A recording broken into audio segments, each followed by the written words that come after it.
আমি মোহাম্মদ জালালউদ্দিন, বিনাইমারা আমার বাড়ি। 1982 সাল থেকে আমি বাংলাদেশ জাতীয়তাবাদী দলের সাথে জড়িত।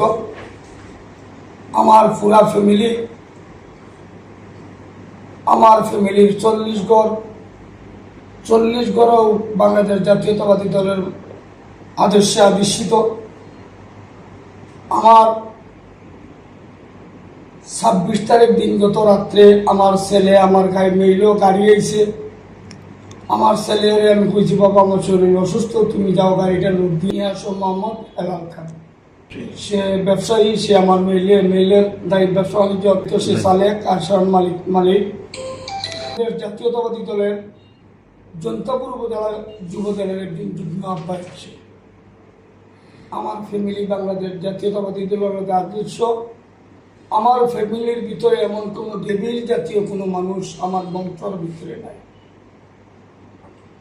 রাত্রে 4:40 সময় যখন আমার ছেলে গাড়ি লোড দিয়ে বিদায় দিয়ে আসার পথে রাংফানি 2 নং লক্ষ্মীপুর রাংফানি বাঙ্গাবির নাম স্থান, এখানে এসে পাইছে 2টা ডিআই গাড়ি, একটা ডিআই গাড়ির মাঝে বস আর 3টা নৌকা তাকিয়া মদের কার্টুন, ফেন্সিডিলের কার্টুন, আবার বস্তা যখন গাড়িতে লোড হয়েছে। আমার সরকার, আমার নেতা বাংলাদেশ সরকার জনাব তারেক রহমান সাহেবের নির্দেশ পালন করতে যাই আমার ছেলে একটি দলের দায়িত্বশীল হিসাবে সে বলছে, মোষ গরু এগুলো ব্যবসা করেন, আমাদের কোনো আপত্তি নাই, একটু অবৈধ মাল কেন আপনারা এই ব্যবহার করতেছেন, আপনাদেরকে এগুলা অবৈধ মাল ব্যবহার করা যাবে না।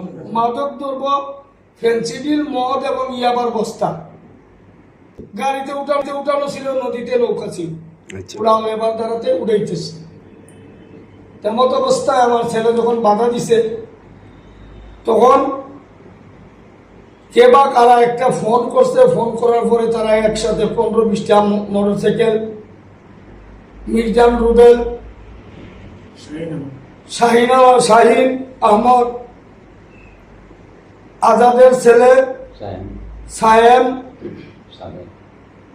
সহ এই যে আন্তর্জাতিক চোরাচালানের গডফাদার মির্জান রুবেলের নেতৃত্বে আসিয়া আমার ফুলারে ফোর্ট দরিয়া মারছে। মারার পরে এরা যখন বেরিয়ে ধরছে, তখন সে যখন চিল্লানি দিছে, তখন তার বুকের মাঝে ভাড়া মারিয়ে ধরছে এখলাস মিয়ার ফুয়ায় শাহিনে এবং তার আপন চাচাতো ভাই মির্জান রুবেলে, মামাতো ভাই মির্জান রুবেলে যখন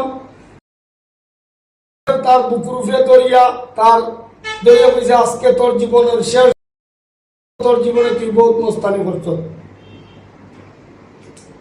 আমার ছেলে বলছে, আমি তোমাদের ব্যবসার উপরে আঘাত দিতে চাই না, আমার ফ্যামিলি অবৈধ চোরা চালানির কোনো ব্যবসার সাথে জড়িত না, আমরা এরকম ধরনের রেওয়াজ আমরা নাই। তোমরা অবৈধ গরু বই ব্যবসা করো, আমাদের কোনো বাধা নাই, কিন্তু এই মদ, জুয়া, ফেন্সিডিল দেশের যুব সমাজের নষ্ট করার জন্য আমাদের দলের নির্দেশ পালন করতে চাই। আজকে কিনা তোমরা আমার জান শেষ জীবনে তোমার বিষয়ে বলে, তখন আজাদের ফুয়া সায়েম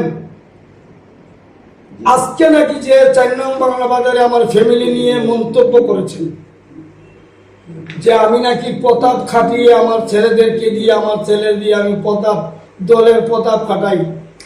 আমার দীর্ঘ 42 বছরের রাজনীতির জীবনে যদি এমন কোন মানুষ জনতাপুর উপজেলার কোন মানুষ যদি কইতে পারে যে আমার ফ্যামিলি কোনোদিন গডফাদার, কোনো বুঙ্গার লোকে জড়িত, কোন ধরনের অবৈধ কারবারের লোকে জড়িত, অস্ত্র চালানোর লোকে জড়িত, মাদক দ্রব্যের লোকে জড়িত, মারামারির লোকে জড়িত এবং অবৈধভাবে জড়িত থাকে, আমার বাংলাদেশ সরকারের নেতৃবৃন্দ যারা আছে, আমি মাননীয় প্রধানমন্ত্রীর কাছে বলবো, আমার মাননীয় প্রধানমন্ত্রী, আমার নেতৃবৃন্দ যে আদেশ করবেন আমি মাথা পাতিয়ে নিয়ে আইনের আশ্রয় নিতে বাধ্য হব, স্বেচ্ছায় আমি কারাবরণ করতে বাধ্য হব। আমার ছেলে সিগারেট খায় না, আমার ফ্যামিলি সিগারেট খায় না, আমার বংশের মাঝে শতকরা 100 জনের মাঝে একজনে সিগারেট খায় না। আমার ভাই একজন সেনাবাহিনীর অফিসার, আমার ভাতিজা সেনাবাহিনীর অফিসার, আমার বাবা যে কন্টু আজকে বক্তব্য দিছে, সাবেক চেয়ারম্যান, আলমগীর চেয়ারম্যানের বড় ভাই কন্টু, সে হইল 4 নং এরিয়ার একজন গুঙ্গার অবৈধ মানের গডফাদার। সে একজন গডফাদার। পরে তখন তারা যখন এই 10-15 জনে আমার ছেলেরে মারধর আরম্ভ করছে, পিস্তল ধরছে, তখন তার গুঙ্গানির চিল্লা নিয়ে সে প্রথম ফোন করছে ওসি সাহেবকে। অবস্থা আমার জোর দাবি মিডিয়া এবং প্রশাসনের কাছে আমার এই নিষ্পাপ ছেলেটারে আজকে আমার প্রেয়ার করার জন্য আমি প্রশাসনের প্রতি বিনীতভাবে অনুরোধ করতেছি, রেকর্ড করার জন্য। আমি আন্তর্জাতিক চোরাচালান কারবারির যারা গডফাদার তাদের বিরুদ্ধে মামলা করছি, আমি কোনো শ্রমিকের বিরুদ্ধে মামলা করি নাই। আমার ঘরে 6টা গাড়ি আছে, 6টা গাড়ি 12 জন শ্রমিকে আমার গাড়ি চালায়। আজকে এখানে বাংলাদেশ জৈন্তাপুর উপজেলা শ্রমিক দলের সভাপতি সাহেব আছে, আমার ইউনিয়নের জৈন্তাপুর শ্রমিক দলের সেক্রেটারি আছে। আমার আজকে এই 42 বছরের রাজনীতি এবং ব্যবসার জীবনে আমি কোনোদিন শ্রমিকের সাথে ঝগড়া লাগছে এমন কোনো প্রমাণ, কোনো আমার রেকর্ড আছে বলিয়া প্রাইভেট সমিতির শাখা এবং জেলা এমন কোনো প্রমাণ আমার নাই যে আমি কোনোদিন শ্রমিকের সাথে খারাপ আচরণ করছি। আজকে রাত্রে কালকে সকালে যদি শ্রমিক একজনে আমার গাড়িটা নিয়ে না যায়, তাইলে আমার ঘর উপোস থাকবো। কারণ আমার শ্রমিক আমার প্রয়োজন, আমি নিজেও একজন শ্রমিক। আমি প্রথমে তার তীব্র নিন্দা ও প্রতিবাদ জানাচ্ছি।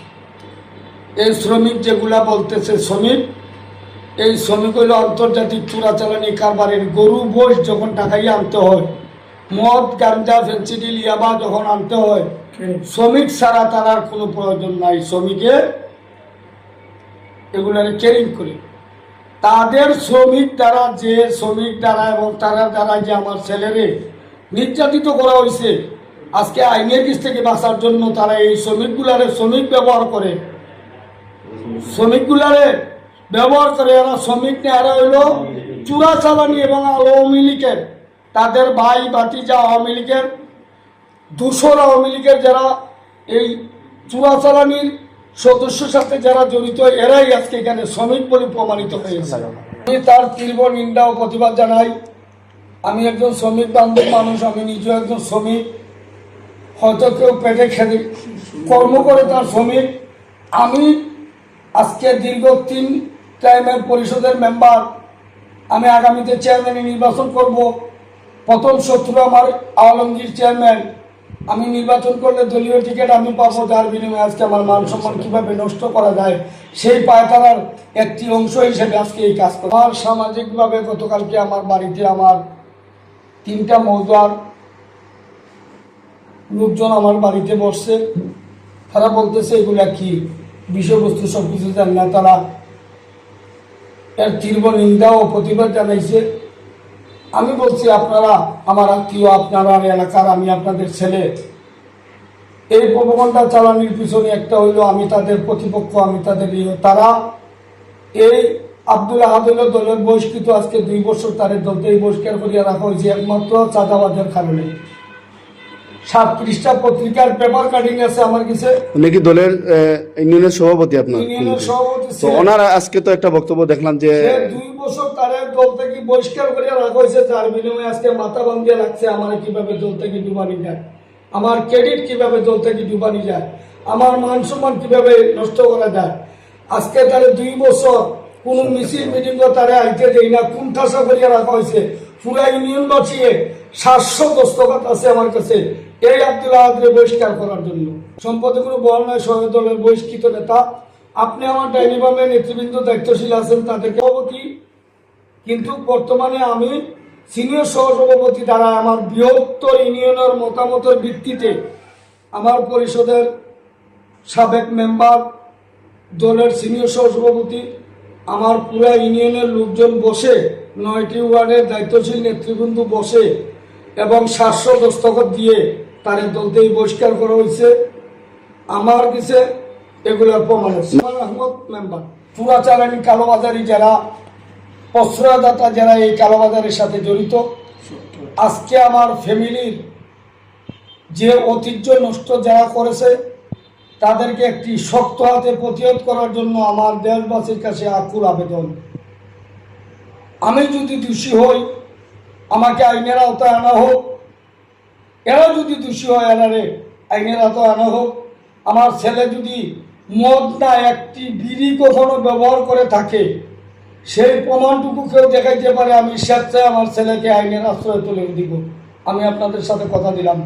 প্রশাসনের কাছে আকুল আবেদন এবং আপনারা মিডিয়া ভাইদের কাছে আমার আকুল আবেদন, আপনারা টোটাল বিষয়টাকে যাচাই করে একটি সুন্দর নিউজ করার জন্য আমি আপনাদের কাছে বিনীতভাবে অনুরোধ করব। আমি বলবো আপনারা আমার পক্ষে না লেখে আপনারা তদন্ত সাক্ষেপে এই দেশের লোকজনের সাথে আর পরামর্শ করে আমার ফ্যামিলির বিরুদ্ধে ফ্যামিলির পক্ষে তদন্ত সাক্ষেপে এই আব্দুল আহাদের ফ্যামিলির অবস্থান জানেন, এই কন্টুর ফ্যামিলির অবস্থান জানেন, এই দিলদারের ফ্যামিলির অবস্থান জানেন, এই আলমগীরের ফ্যামিলির অবস্থান জানেন, এই মির্জা রুবেলের ফ্যামিলির অবস্থান জানেন, এই শাহিনের ফ্যামিলির অবস্থান জানেন। এই যে গডফাদার যারা চোরাচালানির আন্তর্জাতিক সদস্য যারা, যাদের কারণে আজকে আমাদের যুব সমাজ ধ্বংস হয়ে যান, এই সমাজের প্রতিবাদ করতে গিয়ে আজকে আমার বাবু ছেলে নিজের মৃত্যুর পাঞ্জায় লড়তেছে। আমি তার তীব্র নিন্দা অতীত জানাচ্ছি। আবারও আপনাদেরকে বলতেছি যদি বাংলাদেশ সরকারের ইচ্ছা এবং বাংলাদেশ সরকারের নির্দেশ পালন করতে গেলে যদি আমার ছেলে আহত এবং মর্মাহত নির্যাতিত হয়ে থাকে আপনারা সঠিক তদন্তটা বের করে লিখবেন। আর যদি আপনারা তদন্ত করে পান আমার ফ্যামিলি এই আন্তর্জাতিক চোরা কারবারির সাথে জড়িত, আপনারা মিডিয়ার মাধ্যমে তার আইনের আওতায় দিবেন। আমি আপনাদেরকে লিখিত দিতে বাধ্য থাকবো। আমাদের প্রশাসন, জৈন্তাপুর উপজেলা ভারপ্রাপ্ত কর্মকর্তা এবং মিডিয়া দায়িত্বশীল পুলিশ কর্মকর্তা, বাংলাদেশ ডিসিএসপি সহ সবার কাছে আমার আকুল আবেদন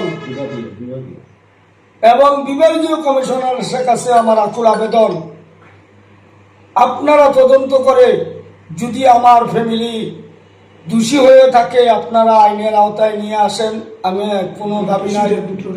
আর যদি আমার ফ্যামিলির উপরে অন্যায়ভাবে এই নির্যাতিত এবং আমার মান সম্মান ক্ষুণ্ণ নষ্ট করার অতীত তীব্র নিন্দা জানাচ্ছি, এখনো জানাচ্ছি এবং তার প্রতিবাদ জানাচ্ছি এবং প্রশাসনের কাছে আকুল আবেদন করজোড়ে মিনত করতেছি এই দুষ্কৃতিকারীকে অনতি বিলম্বনে মামলা এফআইআর করে তাদেরকে আইনের আওতায় আনা হোক।